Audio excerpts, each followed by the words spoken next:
आज पूरे देश में ईद धूमधाम से मनाई जा रही है। बीते शुक्रवार को रमजान महीने की आखिरी जुम्मा की नमाज अदा की गई, लेकिन जम्मू कश्मीर के एक गांव में इस बार ईद का जश्न नहीं मनाया जाएगा। इसकी वजह है पुंछ में हुआ हमला, जिसमें हमारे देश के 5 जवान वीरगति को प्राप्त हो गए। दरअसल जम्मू कश्मीर के पुंछ जिले में सांकियोटे गांव पड़ता है। यहाँ करीब 4000 घर हैं। राष्ट्रीय राइफल्स के जवान इफ्तारी व्यवस्था की देखरेख कर रहे थे। इसकी तैयारी की गई थी। कई लोगों को निमंत्रण भी भेजा गया था। सेना का ट्रक इफ्तारी का सामान लेकर गाँव पहुँच रहा था, तभी आतंकियों ने घात लगाकर हमला कर दिया।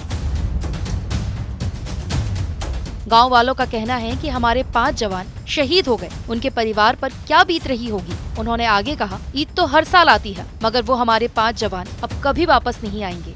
आपको बता दें कि सेना का ट्रक बालाकोट के वसूनी राष्ट्रीय राइफल्स हेडक्वार्टर से सामान ले जा रहा था जिस वक्त ये घटना हुई। शुक्रवार की दोपहर 3 बजे सामान से भरा ट्रक तोता गली को पार कर रहा था। बस कुछ ही दूरी का रास्ता बचा था। आतंकी हमले करने के लिए पहले से ही घात लगाकर बैठे थे। तभी एकदम से आतंकियों ने कई तरफ से हमला बोल दिया। हमले के तुरंत बाद घटना स्थल से सटे गांव के लोग मौके पर पहुंच गए। फिर उन्होंने देखा कि 5 जवानों के शव जल रहे थे, जबकि एक जवान बुरी तरह से झुलसा हुआ था। उस जवान को अस्पताल तक पहुंचाया गया। पुंछ में कल दोपहर के 3 बजे आतंकियों की तरफ से घात लगाकर भारतीय सेना की गाड़ी में आतंकी हमला किया गया।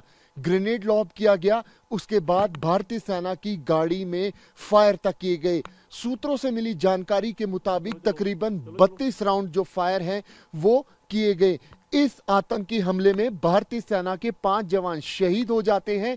वहीं एक जवान जो है वो गंभीर रूप से घायल हो जाता है, जिसका उपचार इस वक्त राजौरी के सेना के अस्पताल में चल रहा है। कितने बजे की ये घटना थी, क्या हुआ था, क्या देखा आपने अपनी आंखों से? घटना थी 3:30 बजे के लगभग। हाँ, जब आप वहाँ पहुंचे? जी सर। हाँ। 3:30 बजे वहाँ पे कुछ बोल रहे थे कि यहाँ पे बादल की वजह से कोई, हमें रास्ते में बोला कि यहाँ बादल फटे, वो बिजली की वजह से। ठीक है।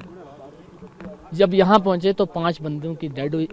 5 बंदे बिल्कुल डेड हो गए थे और 2-3 बंदे जो थे वो क्रिटिकल कंडीशन में थे। वहाँ से हमने उठाया और सीधा लेके चले गए जीएमसी राजौरी। राजौरी से रेफर किया, फिर उनको हम जम्मू ले गए। लेकिन वो सर बहुत क्रिटिकल कंडीशन में थे। वो इनकाउंटर की वजह से वो बंदे बहुत इंजर्ड थे। तो सुना आपने कैसे आतंकियों ने सेना के जवानों पर घात लगाकर हमला किया। फल और बाकी सामान बिखरा हुआ था। सांगियोट पंचायत के सरपंच मुख्तियार खान भी उन लोगों में शामिल थे जिनको इफ्तारी का निमंत्रण मिला था। इस घटना ने उनको बुरी तरह से तोड़ दिया है। उन्होंने कहा कि अब क्या इफ्तार, जब हमारे 5 जवान शहीद हो गए, क्योंकि वो सारे जवान उन्हीं गांव के आसपास ही तैनात रहते थे। गांव वालों से उनका दिल लग गया था। आज वो केवल नमाज अदा करेंगे और कोई पर्व नहीं मनाएंगे।